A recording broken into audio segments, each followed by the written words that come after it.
Regardez bien mes frères et sœurs. Ce qui s'est passé dans la nouvelle alliance est totalement différente de l'ancienne. Dans l'Ancien Testament, il y avait plusieurs sacrificateurs. Il y avait plusieurs œuvres qui s'accomplissaient. Mais rien ne pouvait amener à la perfection. Mais quand Christ est venu, lui, notre grand souverain sacrificateur, regardez son œuvre, ce qu'il a accompli par son œuvre. Hébreux 10, verset 10 nous dit: c'est en vertu de cette volonté que nous sommes sanctifiés par l'offrande de Jésus-Christ. Regardez, une fois pour toutes. Amen. Cette œuvre est accomplie une fois pour toutes. Mais maintenant, le résultat de cette œuvre est pour toujours. Amen. Une œuvre, mais qui amène un résultat pour toujours. Hébreux 7, verset 25. D'abord, regardez, le verset 22 nous dit: Jésus est par cela même le garant d'une alliance plus excellente. Amen. De plus, il y a eu des sacrificateurs en grand nombre. Parce que la mort les empêchait d'être permanents. Mais lui, parce qu'il demeure éternellement, possède un sacerdoce qui n'est pas transmissible. Amen. Écoutez bien. Parce qu'il demeure éternellement, regardez son résultat est aussi éternel. C'est aussi pour cela qu'il peut sauver parfaitement ceux qui s'approchent de Dieu par lui, étant toujours vivant pour intercéder à leur faveur. Parfaitement. Pas un salut à moitié, mais un salut total. Que le Seigneur puisse vraiment nous bénir. Nous bénir réellement. Rester attaché à Christ. Nous n'avons pas un autre évangile. Nous n'avons que l'évangile de Jésus-Christ. C'est-à-dire le centre, c'est Jésus-Christ crucifié. Si Christ n'était pas crucifié, s'il n'avait pas donné sa vie, on ne pouvait pas être sauvé. S'il n'était pas mort, on ne pouvait pas être justifié. C'est-à-dire ressuscité d'entre les morts, on ne pouvait pas être justifié. S'il n'avait pas donné sa vie, le Saint-Esprit ne pouvait pas revenir. Je termine par ce passage de l'Écriture où l'apôtre Paul pose maintenant la question en disant ceci au verset 10, Galates chapitre 3 verset 19. Il dit: pourquoi donc la loi? Pourquoi donc la loi?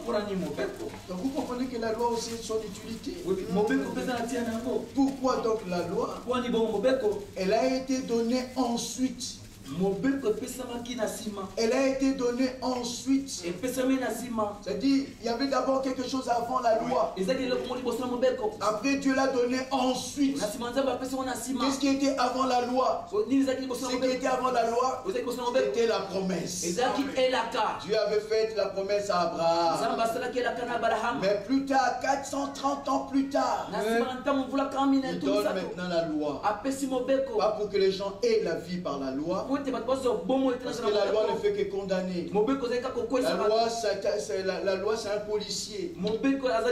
Il attrape les gens et les met en prison. Mais la loi n'a aucun pouvoir de délivrer l'homme. Pour délivrer l'homme, il faut la grâce de Dieu. Alors nous terminons ce verset jusqu'au verset 21. Jusqu'au verset 22, après je laisse la place à mon frère. Pourquoi donc la loi? Elle a été donnée ensuite à cause des transgressions. Écoutez bien, jusqu'à ce que vienne la descendance à qui la promesse avait été faite.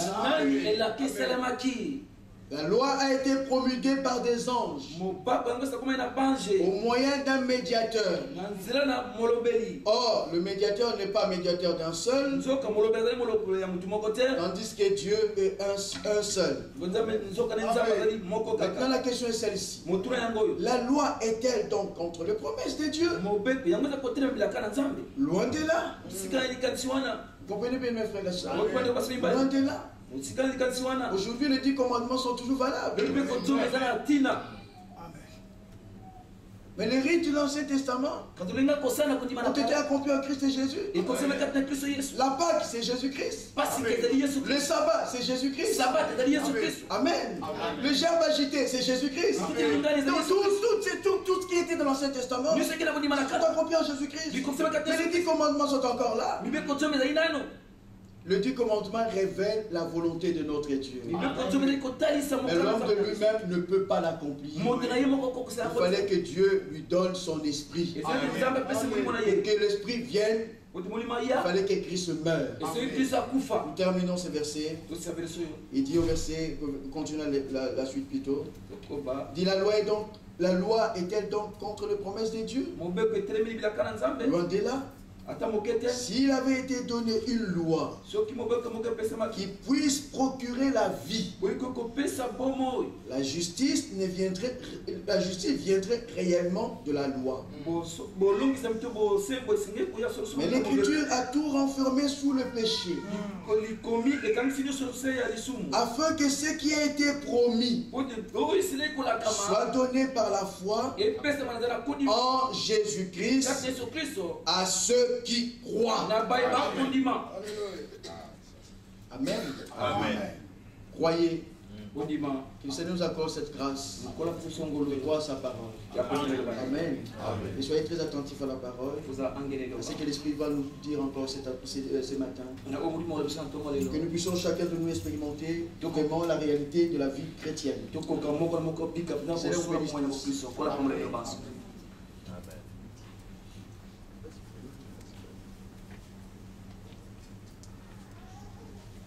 Que le Seigneur soit glorifié. Ainsi, j'ai saisi l'occasion pour vous transmettre les salutations des frères de l'Inde. Parce que les frères étaient au courant aussi de la réunion qu'on aura à Nice. Il y a le frère Guy Roger de l'Assemblée de l'IPEN à Kinshasa qui vous a salué aussi. Frère Bonny de l'Assemblée de Pointe-Noire vous a salué aussi. Frère Eric de Cuba vous a salué aussi. J'espère que tous nous avons reçu des salutations. Il y a frère Ben de Kinshasa, frère Oudjadja, qui vous a salué aussi. Que le nom du Seigneur soit glorifié. Ce sont des bonnes paroles qu'on a entendues. Et l'Écriture dit toujours en hébreu. Là, nous avons lu dans Hébreux chapitre 10. Après avoir entendu tout ce que Christ a fait pour nous, et il dit au verset 19, ainsi donc frères, nous avons au moyen du sang de Jésus une libre entrée dans le sanctuaire par la route nouvelle et vivante qu'il a inaugurée pour nous au travers du voile, c'est-à-dire de sa chair. Et nous avons un souverain sacrificateur établi sur la maison de Dieu. Ça sont des privilèges que Dieu nous a accordés en Christ. L'Écriture dit nous avons. Cela veut dire pendant que nous sommes là, Jésus-Christ est un ministre dans les sanctuaires célestes. Tabernacle fait non par les mains des hommes. Remarquez qu'il y avait un tabernacle ombre tel qu'on a entendu ce que Moïse avait construit. Il avait vu un modèle. Et ce modèle, c'était ça la réalité. Remarquez, Dieu regarde à la réalité. Et il confirme que réalité. Dieu ne regarde pas l'ombre. Parce que l'ombre est là pour refléter la réalité. Et la réalité, c'est qu'il y a un tabernacle fait par Dieu lui-même.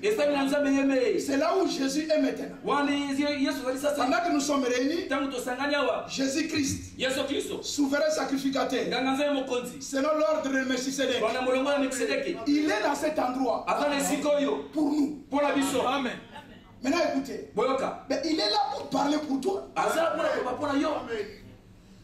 Mais il n'est pas là pour parler n'importe quoi. Tout souverain sacrificateur, lorsqu'il s'approchait dans le lieu très saint, il entrait avec le sang. Mais remarquez, l'écriture dit que Jésus est entré non avec le sang des boucs, mais il est entré avec son propre sang. Mais pourquoi le sang? Le sang est là pour la réconciliation. Le sang est là pour le pardon.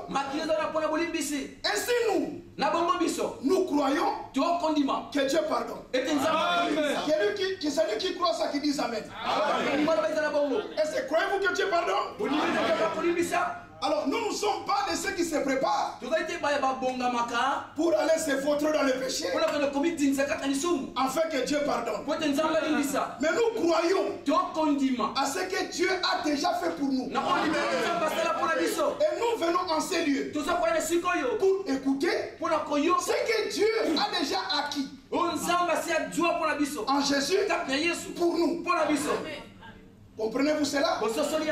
Ainsi, pendant que nous sommes réunis ce matin, Jésus-Christ, aujourd'hui, il est toujours pour nous.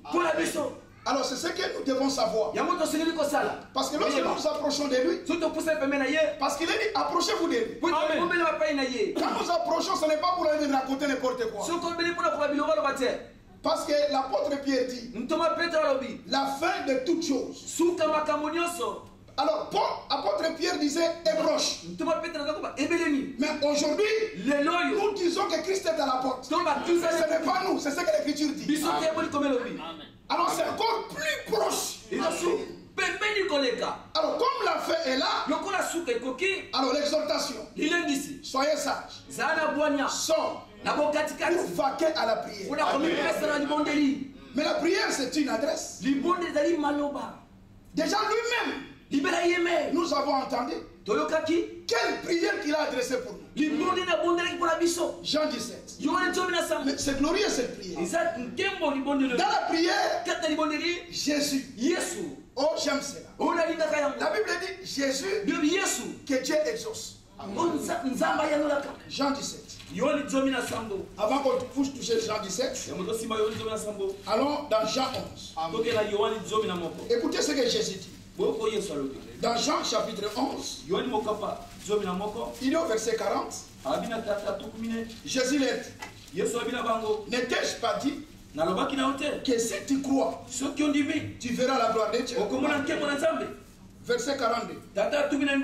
Il dit, d'abord il dit au verset 42, ou 41, ils ôtèrent donc la pierre, et Jésus leva les yeux en haut et dit, Père, Tata, écoutez ce qu'il a dit.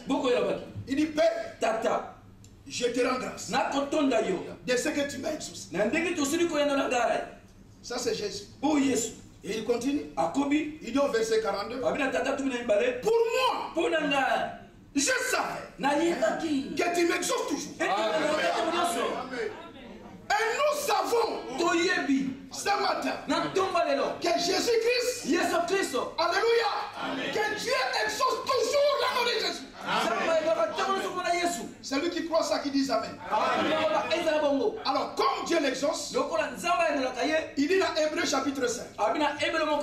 L'apôtre Paul dit dans Hébreux chapitre 5, il dit au verset 7, c'est lui qui, dans les jours de sa chair, a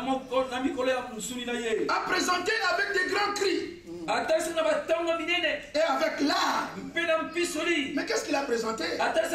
Des prières et des supplications à celui qui pouvait les sauver de la mort. Et il a été exaucé. Bien aimé, remarquez que les cris là, c'était pas pour lui. Mais c'était pour qui? Répondez. Mais votre réponse est trop faible. C'est comme si vous ne croyez pas. Mais nous venons aussi pour croire. Mais les cris qu'il a poussés là, c'était pour qui? Pour nous. Répondez pour moi. Quand tu dis pour nous, tu ne sais pas parfois à côté de toi, il y a un crédit. Moi je crois que tous nous croyons. Il a crié pour qui? Pour moi. Que Dieu vous bénisse. Moi je peux dire pour moi. Je suis certain. Comme je suis là. Quand je vais lever ma voix, je va exaucer. Vous le croyez? Il y a un grand prix qui a été payé. C'était pas vain. Alors l'apôtre dit, c'est lui qui dans les jours de sa chair a présenté avec des grands cris, avec larmes, des prières et des supplications à celui qui pouvait les sauver de la mort. Et il a été exaucé à cause de sa piété. Alléluia. Oh bien-aimé frère, tout ce qu'il a subi, c'était pour toi et moi. Voilà pourquoi en cet instant, nous venons simplement nous approcher. Nous approcher de lui. Parce que les murs de la séparation a été déjà renversés. Mais qu'est-ce que Jésus a fait? Éphésiens. C'est vraiment glorieux.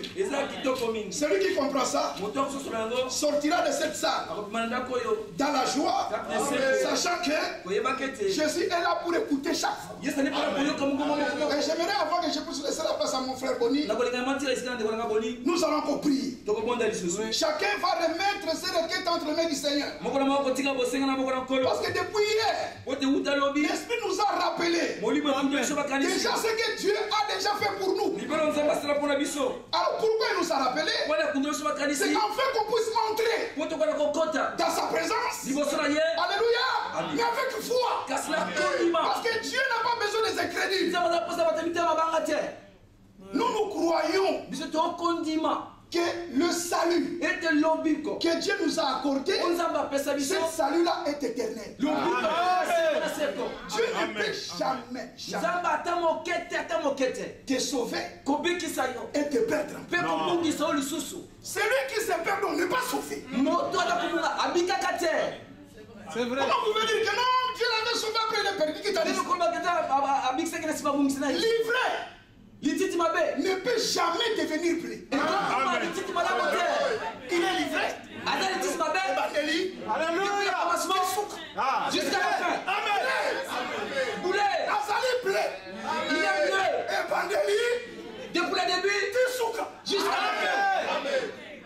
Alors, voyez la mission Malobo. Il ne faut pas nous amener. Comme la mission. Oh non, frère, tu vois, il était des nôtres. Oh, il n'était pas des nôtres. Personne ne va se perdre. Si vous ne croyez jamais. Alors, ceux qui ne nous comprennent pas, nous ne sommes pas venus ici pour faire la guerre. Nous recevons des vérités bibliques. Et c'est cela qui fait notre joie. Nous croyons que le pardon nous accompagne. Vous voyez votre amen est fait. Amen.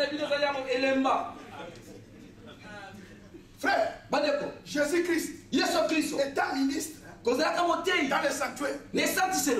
C'était pas un visitaire. Il est là pour faire un travail. Ce n'est pas un travail comme à l'intérim.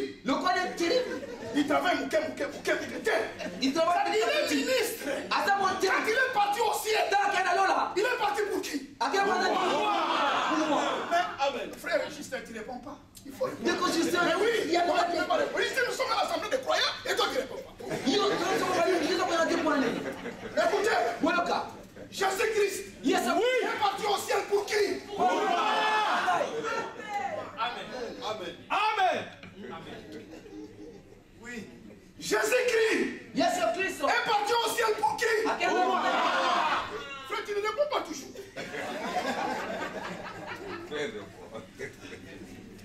Nous aimons beaucoup notre frère. Il répond dans son cœur.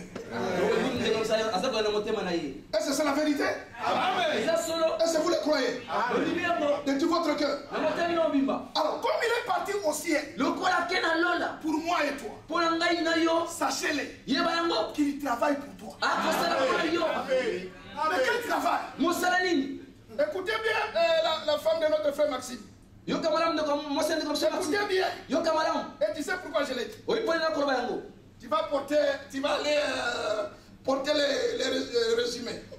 Ok, donc donc Sambo, il est parti pour toi aussi. À quel point il là? Là où il est. Et pas Yazali. Il parle jour et nuit. Pour toi. Pour la Amen. Il n'y a pas un instant où il va te renier. Il a monté à dit que non, maintenant non. Là, non, je ne vais plus parler pour lui. C'était une erreur. Non. Il part à notre faveur. Celui qui est né de Dieu ne pêche pas. Amen. Ça, c'est la vérité, n'est-ce pas? Il ne pêche pas. Nous ne sommes pas incrédules à la parole. Et nous ne disons pas qu'il faut toujours. Nous ne disons pas qu'il faut toujours. Nous brochons tous de toute manière.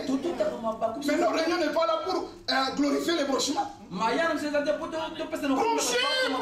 parce que non. C'est à cause de vous. Par votre manière de se comporter qui n'est pas correcte, que nous avons aussi quelques critiques. Mais oui, c'est lui qui est né de Dieu. Il a une vie. Amen. Parce que qu'est-ce que nous faisons? Nous annonçons la vie qui est auprès du Père. C'est lui qui reçoit cette vie. Qu'il dort, qu'il marche, cette vie sortira. Ah, c'est une vie. Amen. Et combien ça va sortir. Alléluia. Mais si cette vie n'est pas là, parfois il y en a, on peut regarder, il n'est pas là. 2 ans, 3 ans, 20 ans. Et tu continues toujours, frère, c'est la grâce. Il ne faut pas aussi commencer à marcher dans les désordres. Ici, nous ne sommes pas là pour glorifier les désordres. La prédication est là pour glorifier Christ. Christ est notre vie. Moi, je crois que cette parole, elle est efficace. Elle est agissante. Si vous le croyez de tout votre cœur, la vie de Dieu sera manifeste dans votre chair. Nous sommes témoins de cela. Nous avons pu constater beaucoup de choses sont tombées dans notre vie. On se pose des questions, mais quand et comment? Mais c'est Dieu qui l'a fait. Est-ce que vous le croyez?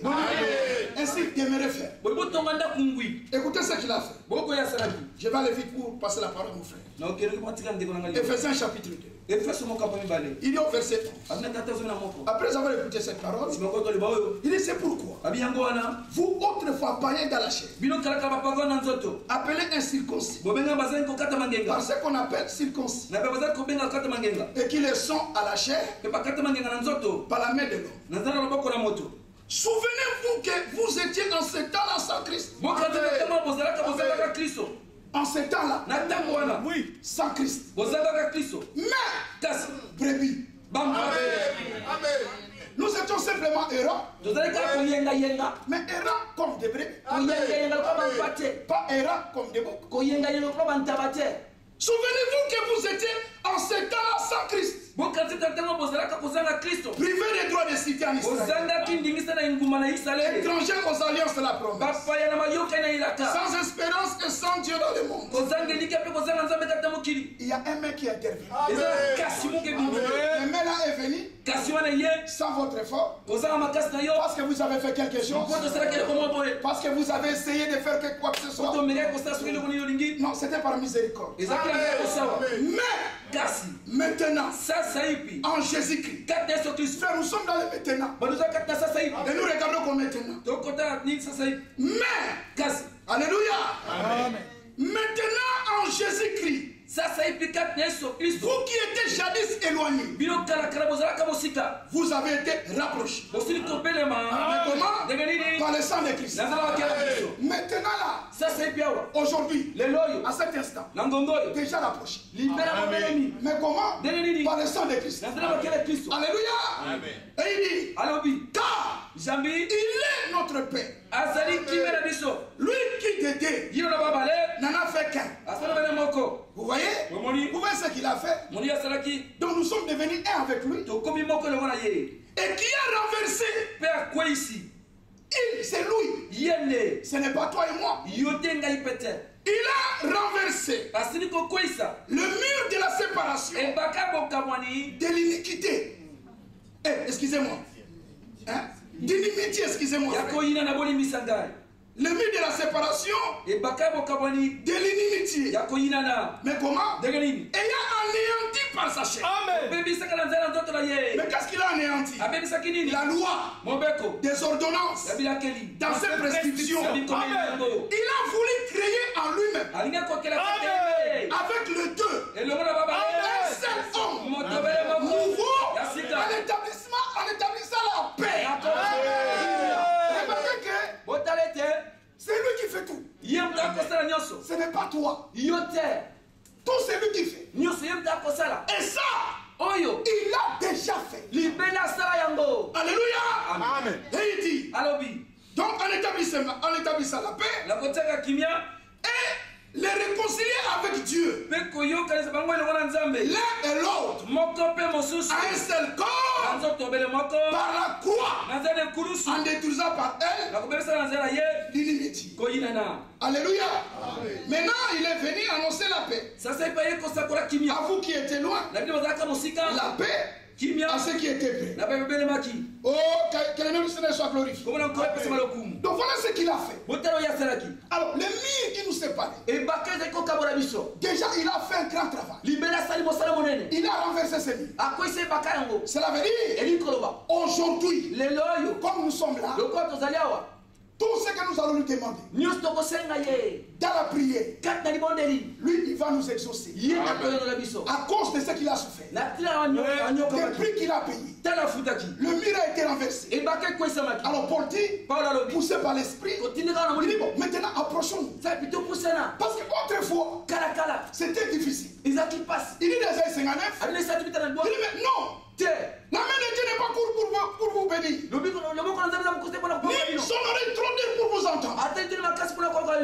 Ce sont vos péchés qui mettent une séparation. La loi est venue pour dire à l'homme que Dieu ne va pas t'exaucer. Parce que dans la loi, aucun homme pouvait être justifié devant Dieu par la loi. La loi est venue pour fermer la bouche de tout homme. Mais comme on a entendu, avant que la loi vienne, mais la grâce était déjà là. Amen. Parce que Abraham n'était pas juif. Abraham était un hébreu. Dieu a traité avec Abraham avant la loi. Mais quand Dieu nous regarde, il nous regarde comme Abraham. Notre père de la foi. Comment est-ce qu'Abraham a été justifié? Abraham n'a pas été justifié par l'œuvre de la loi. Mais c'était par grâce. Au temps d'Abraham, Dieu avait seulement parlé. Abraham n'avait rien fait. Lui, il a donné les instructions. Au-delà du fleuve, Dieu a appelé Abraham. Il a commencé à prononcer de bonnes paroles sur Abraham. Il dit Abraham. Alléluia. Amen. Lui, il était idolâtre. Il n'avait rien fait. Quelque chose qui pouvait attirer Dieu. Il était idolâtre. Il a adoré les idoles. Mais Dieu, comme il a vu Abraham, dans son plan, qu'est-ce que Dieu a fait? Il a suivi Abraham. Là où il était, sa chemin devant les idoles. Le Dieu saint l'a suivi. Ce Dieu saint a suivi Abraham. Alors qui es-tu? Qui veut être là, commencer à dire lui aussi. Mais lui aussi comme Abraham. Dieu l'a suivi. N'est-ce pas que Dieu nous a suivis? N'est-ce pas qu'il est là? Les hommes nous rejettent.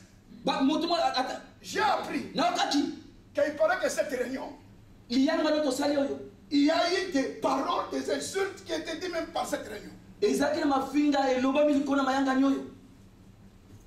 Des paroles telles que ce sont les gens de péché fictif qui se réunissent là. Parce qu'ils nous accusent que nous prêchons les pardons fictifs, les péchés fictifs. C'est ça l'objet d'accusation. Nous ne regrettons pas pour ça. Au temps de Paul, on disait la même chose. Paul dit, ils me disent que je prêche aux gens de vivre dans le péché. Nous ne prêchons pas aux gens de vivre dans le péché. Nous prêchons Christ. Amen. Nous ici, nous n'avons pas une doctrine. Péché fictif, ça n'existe pas. Nous prêchons pas la grâce infinie. Nous ne savons pas une doctrine qui s'appelle grâce infinie. Ce sont des accusations fabriquées quelque part dans un atelier. Des sorciers. Maintenant ils viennent nous. Pas là. Ils viennent nous comme ça. Comme ça. Ils ont toujours fait cela depuis notre Seigneur. Nous avons entendu ça hier, comment est-ce que l'Esprit a dit. C'est ça qui nous a consolés. Notre Seigneur, on l'a traité de Belzébuth. On l'a traité de tout. Mais pourquoi ces gens-là ne nous comprennent pas? Nous n'allons jamais dire à un fils de Dieu d'aller voler. Si un sorcier même ne peut pas le dire. Mais le plus grand sorcier, c'est qui? Mais c'est Vatican. Jamais Vatican ne peut dire aux gens allez voler. À plus fort, nous les racheter. Vous voyez ces calomniateurs. À cause d'eux, nous n'allons pas nous taire. Nous prêcherons la vérité. Est-ce qu'on peut dire amen à ça? Christ a déjà payé les prix.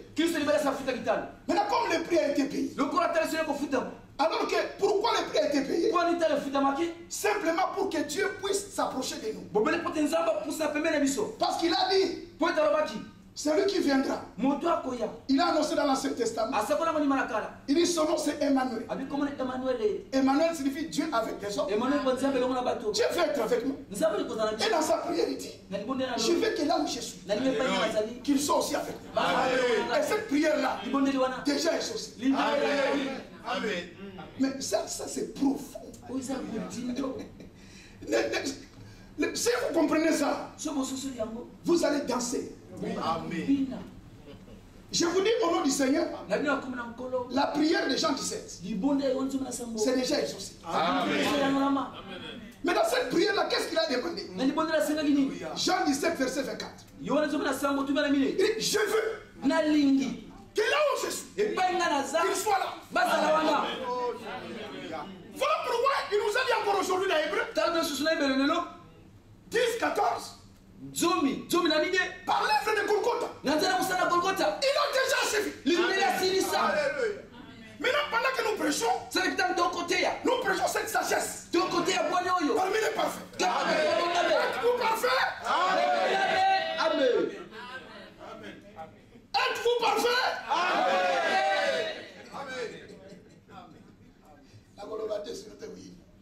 Je ne peux pas parler. Êtes-vous parfaits? Amen. Ce n'est pas des slogans, ce n'est pas des déclarations. Oui. Nous sommes parfaits. Amen. Est-ce que vous le croyez? Frère, ce n'est pas nous qui... Nous nous sommes pas faits parfaits. C'est lui qui nous a rendu parfaits. Cette œuvre-là, c'est déjà fait. Mais pourquoi il a fait cela? Parce qu'il fait la communion. Amen. Il veut qu'on puisse être avec lui. Parce que déjà lui est ici. Il veut exaucer notre prière. Voilà pourquoi il avait dit déjà d'Esaïe, au jour de la grâce, je te secourais. Au jour du salut, je t'exaucerai. Et voici maintenant. Parce que l'œuvre faite à Golgotha, le prix a été payé. Aujourd'hui, tout ce que vous allez demander, au nom du Seigneur, je répète encore, tout ce que vous demanderez, au nom du Seigneur, le Seigneur va vous exaucer. Amen. À cause de ce qu'il a fait à vous. Est-ce que vous le croyez? Amen. de tout votre cœur. Qui croit que maintenant, parce que le prix a été payé, et que nous sommes devenus membres de son corps. Par Golgotha, il a fait qu'on devienne même plante. Quand vous êtes là, vous êtes une partie de son corps. Expliquez-moi maintenant. Comment est-ce que le parti du corps peut aller en affaire? Mais répondez. Nous sommes membres de son corps. Notre vie est cachée en Christ. Amen. Je termine par là. J'aime toujours cet exemple. Et je le donnerai toujours. Notre vie. C'est ça notre vie, je donne l'exemple. Et ça c'est Christ. Maintenant, notre vie, par l'œuvre de Golgotha, qu'est-ce que Dieu a fait? Il a pris notre vie. Il a amené ça. Il a mis ça en Christ. Voilà. Est-ce que vous comprenez cela? Maintenant nous sommes là-dedans. Je vous pose maintenant cette question. Mais qui va te condamner? Pourquoi? Parce que nous sommes dedans. Maintenant Paul dit, qui accusera les élus de Dieu? Pourquoi? Nous sommes là-dedans. Alléluia. Parce que si on vient m'accuser, il a fait ça. Vous allez même plus loin. Il a prêché ça. Le Seigneur va vous prendre. Alors il demande. Quand vous allez venir, vous allez me voir où? Vous savez ce qu'il va répondre aux accusateurs? Je ne le vois pas. L'accusateur dira, mais il est là. Mais quand il regarde, il voit qui? Il voit qui? Il voit qui? Ta fille est ici. Pour la droite de cela. Écoutez-moi ce que Christ a dit. Il dit, Père, Tata, je sais. Tu m'exauces toujours. Si toi, tu es à Christ, aujourd'hui, Dieu va t'exaucer.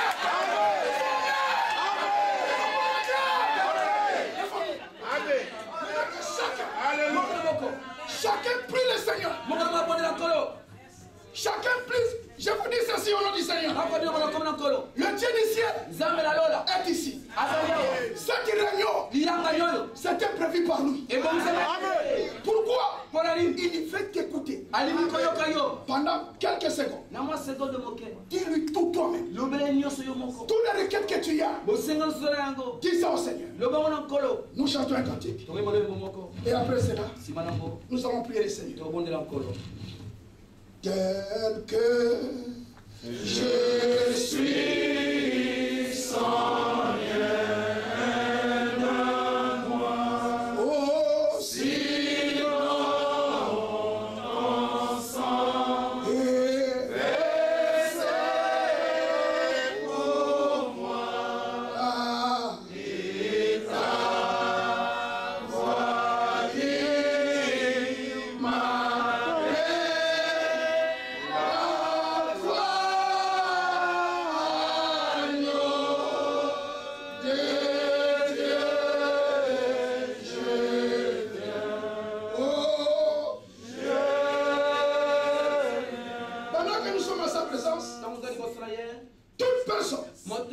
nous allons incliner nos têtes. Celui qui a une requête, celui qui a un besoin d'assistance de Dieu, qu'il élève simplement sa main avec foi, croyant de tout son cœur qu'il est celui qui exauce. Il est là pour te faire du bien. Lève simplement ta main. Même s'il y a quelqu'un qui est malade dans ta famille, il est loin, il n'est pas ici. Tu as besoin de secours divin. Que Dieu puisse tendre sa main pour ta famille. L'heure est venue. Nous voulons invoquer le nom du Seigneur. Lève simplement ta main. Crois seulement. Tout est possible à celui qui croit. Je vais prier. Et après cela, tous nous allons lever encore nos mains. Bien-aimé Père Céleste, depuis hier, tu nous as rappelé ce que tu as déjà accompli pour nous. Tu nous as fait voir notre position en Christ. Seigneur notre Dieu, c'est avec foi que nous nous approchons de toi maintenant. Souvenons de ce que tu avais dit dans ta parole. Dans Jean chapitre 14, tu dis au verset 13, et tout ce que vous demanderez à mon nom, je le ferai. Seigneur, c'est ta parole. Toi qui ne réunis pas ta parole, tu es toujours derrière ta parole pour l'accomplir. Et si Dieu dit ciel, vois maintenant tous ces mains levées. Toi qui sondes le cœur, Seigneur, tu vois les requêtes, tu vois les besoins, tu vois les souffrances, Seigneur, tu vois tout. Alors tout, Seigneur, maintenant, oh Dieu, glorifie ton nom. Souviens-toi de ce que tu avais dit dans ta parole, que tout ce que nous demanderons en ton nom, tu le feras paix. Maintenant, au nom de Jésus-Christ, ce nom que tu bénis toujours, que tu exauces toujours, au nom de notre Seigneur Jésus-Christ, Dieu du ciel, exauce tous ces mêlés, exauce mes frères, exauce mes soeurs, les enfants, nous tous en cellule, dans le nom de notre Seigneur Jésus-Christ. Amen. Merci, car nous croyons maintenant, Père, tu agis à cause de la vérité.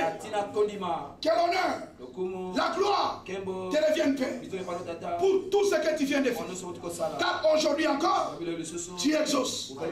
Merci, dans le nom de Jésus-Christ. Que toute l'assemblée dise Amen. Que toute l'assemblée dise gloire à Dieu. Pendant quelques secondes encore, levons tous nos voix librement, que chacun puisse parler au Seigneur. Prions tous, bénis. Alléluia. Merci.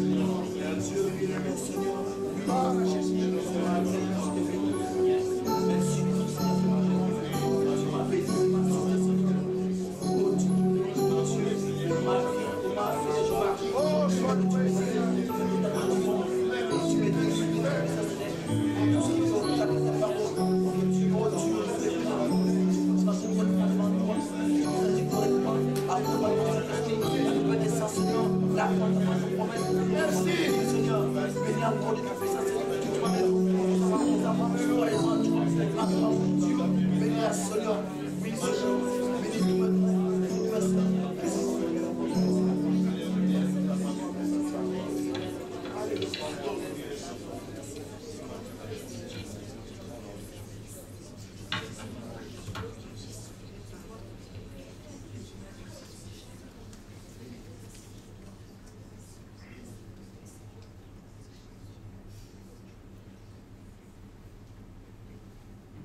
Notre Dieu et notre Père Céleste, nous te sommes reconnaissants pour tes bienfaits à notre égard. Nous te sommes reconnaissants, Seigneur, car tu as dit tout ce que vous demanderez en mon nom, croyez que vous l'avez reçu. Et je le ferai, et vous l'aurez. Merci, Père, pour ta grâce de nous avoir accordé, Seigneur, tout ce dont nous t'avons demandé avant que les paroles soient dans nos bouches. Toi, tu les connaissais. Seigneur, sois béni et sois loué. Car